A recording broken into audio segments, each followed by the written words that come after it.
Hello everyone, welcome back to the honest reaction. मैं अदिति आप सभी को स्वागत करती हूँ फिर से एक नई वीडियो में। थंबनेल और टाइटल देखकर समझ गए होंगे कि मैं किस पर्सन के लिए बात करने वाली हूँ।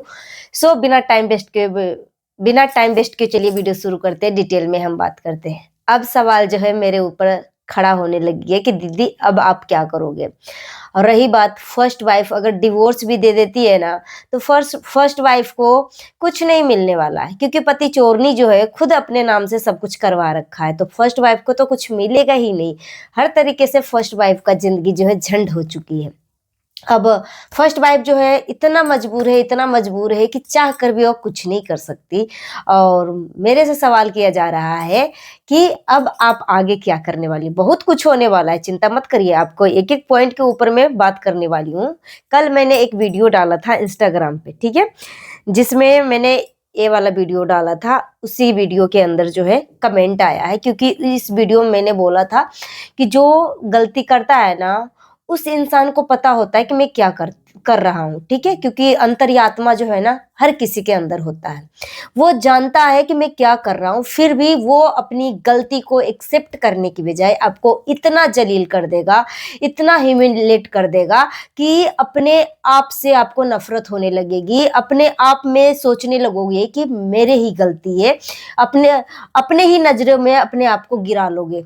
इस वीडियो में मैंने यही बोला। तो मुझे किसी ने कमेंट किया है कि पहली बात तो मैं आपसे बताऊं, आपकी इन मैटर में पढ़ना नहीं चाहिए था। फर्स्ट वाइफ जो है शुरू शुरू में पुलिस केस करी थी, सब कर चुकी है, लेकिन कोई फायदा नहीं है। अब 15 साल रह रह के क्या कोर्ट कचहरी करेगी। बेटी इतनी बड़ी हो गई है।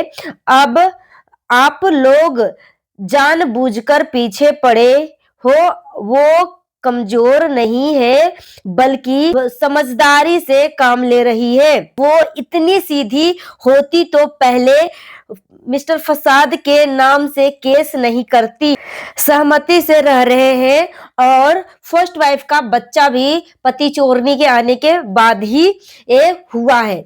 फर्स्ट वाइफ का जो छोटा बच्चा जो है, पति चोरनी से शादी करने के बाद जब पति चोरनी सामने आई तब ये बच्चा हुआ है, ठीक है, शादी के बाद। तो इसके ऊपर जो है अपना ओपिनियन देने के लिए बात कर रही है कि मैडम अब अपना ओपिनियन दो कि अब आप क्या करोगी, ठीक है। तो इसके ऊपर मैं बात कर लेती हूँ। फर्स्ट वाइफ को बोला जा रहा है कि वो स्टार्टिंग में वो मिस्टर फसाद के ऊपर जो है कंप्लेन करी थी और इसको जेल में भिजवाई थी, ठीक है।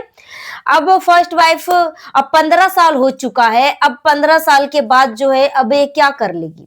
सब कुछ सहमति से ही हुआ था, और अब 15 साल हो गए हैं, तो अब क्या, वो बेवकूफ नहीं है, वो समझदार है और समझदारी से सब कुछ वो कर रही है, ठीक है। इस तरीके की बातें की गई है। देखो, पहला नंबर तो जो कमेंट करी है इन मोहतरमा को मैं बोलना चाहूंगी, 15 साल हो चुके हैं, मगर पति चोरनी की शादी का 12 साल हुए हैं। 15 साल से ऊपर ही फर्स्ट वाइफ की शादी हुई है। हो सकता है तो 17 साल, मुझे किसी ने बताया कि 17 साल शादी का हो चुका है, और 15 साल की बेटी है। 15 साल की और 14 प्लस की ये बेटी है, और 17 साल जो है फर्स्ट वाइफ की शादी को हो रखी है, और 12 साल जो है पति चोरनी का है। मगर पति चोरनी जो है अपनी गिनती के हिसाब से वो 15 साल बता रही है। 15 साल क्यों बता रही है, मैं आपको एक एक पॉइंट के ऊपर में बात करूंगी। क्योंकि जब पति चोरनी फर्स्ट टाइम ससुराल के दहलीज पे पैर रखी थी ना, तो उसका बेटा जो है गोद में था, वो 2 से 2.5 साल का बेटा था, ठीक है। अगर वो 13 साल का या 12 साल इसकी शादी की हुई, 2 प्लस लगा लो, 2.5 साल लगा लो, तो 2.5 साल इसमें प्लस करेंगे तो 15 साल हो जाएंगे, ठीक है, या 14.5 साल इस तरीके से हो जाएंगे।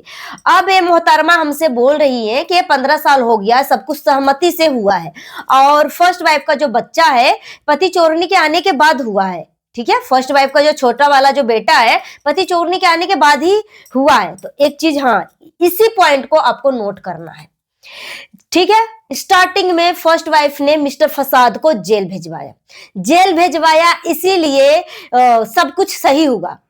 अब छोटा बेटा भी पैदा हो गया, क्योंकि उस टाइम जो है सिचुएशन, अब फर्स्ट वाइफ मतलब कोई भी औरत को, मतलब फर्स्ट वाइफ की जगह पे रख के देखो कि किसी का भी आदमी जो है अफेयर चला रहा हो, पत्नी को पता लग रहा हो और वो पत्नी छानबीन कर रही हो और फिर भी पता लगने के बाद भी उस जगह को रातों रात खाली करके लापता हो जा रहे हो, उस जगह को जैसे ही फर्स्ट वाइफ को पता लगता है कि इस जगह पे मेरा पति जो है रखेल को लेकर रखता रह रहा है, तो वो जगह पे जैसे ही फर्स्ट वाइफ जाती है अपने टीम को लेकर, वैसे वो जगह जो है रातों रात खाली हो जा रहा है। ठीक है, इस तरीके से 2 से 2.5 साल लगा, पता नहीं लगने दिया। अब जब फर्स्ट वाइफ खुद बोला है कि जैसे ये पति चोरनी मेरे दहलीज पे पैर रखी थी, वो एक बेटा को गोद में और एक बेटी को पेट में लेकर आई थी। जो अभी बेटी है ना, वो पेट में ऑलरेडी हो चुकी थी, पेट में ठहरा हुआ बच्चा था। ये शादी के बाद ये पति चोरनी जो ससुराल में आके कोई बच्चा पैदा नहीं किया, सारा बच्चा जो है ससुराल के दहलीज पे आने से पहले ही पैदा कर चुकी थी। अब ये फर्स्ट वाइफ ने गुस्से में आकर वो केस कर दिया। अब वहां से पुलिस स्टेशन में जाकर कोर्ट कचहरी जब हुआ तो समझाया कि तुम आगे क्या करना चाह रही हो, क्योंकि यहाँ पे 3-3 लोगों का सवाल था।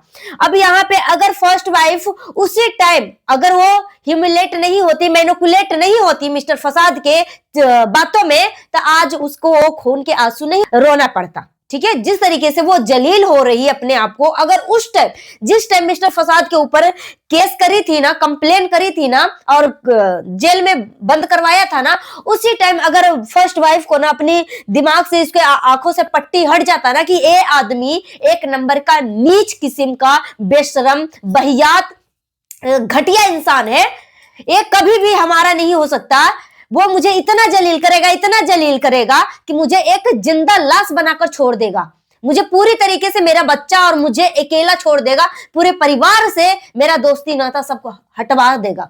ठीक है, अगर उस टाइम फर्स्ट वाइफ ये सारी बातें सोचती ना कि मेरा आने वाला समय जो है मिस्टर फसाद इस तरीके से करने वाला है, तो वो उसी टाइम सब कुछ ले लेती। अरे पति चोरनी भी जो अभी दहाड़ती है ना, वो पति चोरनी भीगी बिल्ली बन के रहती, गुलाम बन के रहती। ठीक है, मगर अभी भी मौका है। 15 साल हो गए, मोहतरमा बोल रही है 15 साल हो गए भाई, और सब कुछ सहमति से हुआ। हाँ, उस टाइम क्योंकि मिस्टर फसाद ने बोला कि मैं तुम्हें कभी दुख तकलीफ नहीं दूंगा, मैं तुम्हें नहीं छोड़ूंगा। ठीक है, जितना मान सम्मान तुम्हें देता हूं ना, उतना ही पति चोरनी का दूंगा, दोनों का इक्वल प्यार करूंगा। उस टाइम पुलिस स्टेशन में जाकर, ठीक है, प्रशासन के पास जाकर इस तरीके की बातें हुई थी, इस बात पे समझौता हुआ था। ठीक है, अब ये पति चोरनी को लग रहा है कि अरे मैं तो इतना कमाती हूं और मेरा 15 साल शादी को हो चुके हैं, मेरे बच्चे इतने बड़े हो गए, अब अगर फर्स्ट वाइफ कंप्लेन भी करेगी, मेरे ऊपर कोर्ट केस भी करेगी, तब तो क्या हो जाएगा, कुछ नहीं बिगड़ने वाला। पति चोरनी के मन में इतना बड़ा एक सवाल चल रहा है। ठीक है, मगर ये पति चोरनी अभी भी अपने आप को अनसिक्योर फील करती है। ये अनसिक्योर ही इसका दिमाग में जो चल रहा था ना, इस अनसिक्योर को साबित करने के लिए कि सच में मैं अनसिक्योर हूं कि मैं श्योर हूं। ठीक है, तब जाके पति चोरनी जो है पूजा घर में रखवाई थी कि मेरा फैमिली, मेरा पति जो है मेरे पास आता है कि नहीं आता। अब ये मोहतरमा बोल रही है कि 15 साल हो चुका है, अब ये क्या कर लेंगी। ठीक है, तो बहुत कुछ अभी भी कर सकती है फर्स्ट वाइफ, अभी भी कर सकती है। जिन लोगों को लगता है ना कि सब कुछ तो पति चोरनी के नाम से है, मिस्टर फसाद तो एक अपने आप को कंगाल प्रेजेंट कर लेगा कि हम तो कुछ करते ही नहीं है, हम तो कुछ कमाते ही नहीं है, तो यहाँ पे दिल्ली हाई कोर्ट ने एक कानून जारी किया है। कानून तो पहले ही बना हुआ है, एक नया अपडेट जारी किया है। उस अपडेट में था कि फर्स्ट वाइफ अगर डिवोर्स केस फाइल करती है और एलिमनी का मांग करती है अपने पति से, तो अपने पति से तो एलिमनी का मांग करेगी ही करेगी, मगर पति चोरनी की वजह से इसका हंसता खेलता परिवार बर्बाद हुआ है। तो उस कानून में, इस अपडेट में पति चोरनी के ऊपर जितने भी प्रॉपर्टी है ना, उस प्रॉपर्टी को जब्त करने की मांग भी कर सकती है एलिमनी के तौर पे, मुआवजा। ठीक है, मुआवजा। तो इतनी आसानी से पति चोरनी अभी भी इसका दिल और दिमाग में मतलब डर छुपा हुआ है, डर छुपा हुआ है। ठीक है, तो जिन लोगों को लगता है ना कि फर्स्ट वाइफ अब क्या कर लेगी, इसको सिर्फ और सिर्फ ना एक हाँ की जरूरत है, एक हाँ की जरूरत है। जैसे ही मतलब पति चोरनी को लगने लगता है कि अब फर्स्ट वाइफ जो है अब केस करेगी, क्या करेगी। जैसे वो मायके में थी और बोली थी कि जो चीजें मैंने 15 साल पहले मुझे करना चाहिए था ना, वो अब मैं कर दिया हूं, उतना में ही इसका तेवर बदल गया। इस चोटी नीच औरत का, ये पति चोरनी का, ये बेशरम नीच औरत का तेवर बदल गया। हमने एक थाली में खाना खाया, हमने एक दूसरे से बहनों जैसे ट्रीट किया, हमने एक दूसरे को अपनी अपनी दर्द सुनाया, ठीक है, और दूसरे तीसरे की वजह से हमारा घर टूट रहा। इस तरीके से इसका तेवर बदल गए। अब जैसे ही फर्स्ट वाइफ जो ससुराल आया और इसकी रियलिटी पता चली, फिर पति चोरनी जो अपनी औकात दिखाना शुरू कर दिया। कभी भी ये पति चोरनी सामने आकर बोलती है कि हाँ हम तीनों साथ रहेंगे, जितना हक मेरा है उतना ही हक फर्स्ट वाइफ का है, पति चोरनी कभी बोला है? क्योंकि ये नीच औरत है, ये अय्यासबाज औरत है, ये रखैल औरत है, ठीक है, और रखैल कभी किसी की नहीं होती है। एक चीज आप मान के चलिए, अब ये मिस्टर फसाद जो है ना, एक नंबर का बेवड़ा है, एक नंबर का नीच किस्म का आदमी है, ये बेशरम आदमी है। उसको न अपनी बीवी से प्यार है न बच्चे से प्यार है, ठीक है। वो सिर्फ और सिर्फ अगर पहले 15 साल पहले, ठीक है, 15 साल पहले अगर फर्स्ट वाइफ से समझौता किया था और पति चोरनी के आने के बाद फर्स्ट वाइफ का अगर दूसरा बच्चा पैदा हुआ ना, तो वो मिस्टर फसाद डर के मारे वो कानून के सामने जो है इसकी पैंट गीली हो रही थी, ठीक है, कानून के सामने इसकी पैंट गीली हो रही थी, इसकी सारा जो अंदर का जो ऑर्गन है ना सब ढीला पड़ रहा था कि अब तो मुझे सलाखों के अंदर रहना पड़ेगा और प्लस जुर्माना भी देना पड़ेगा।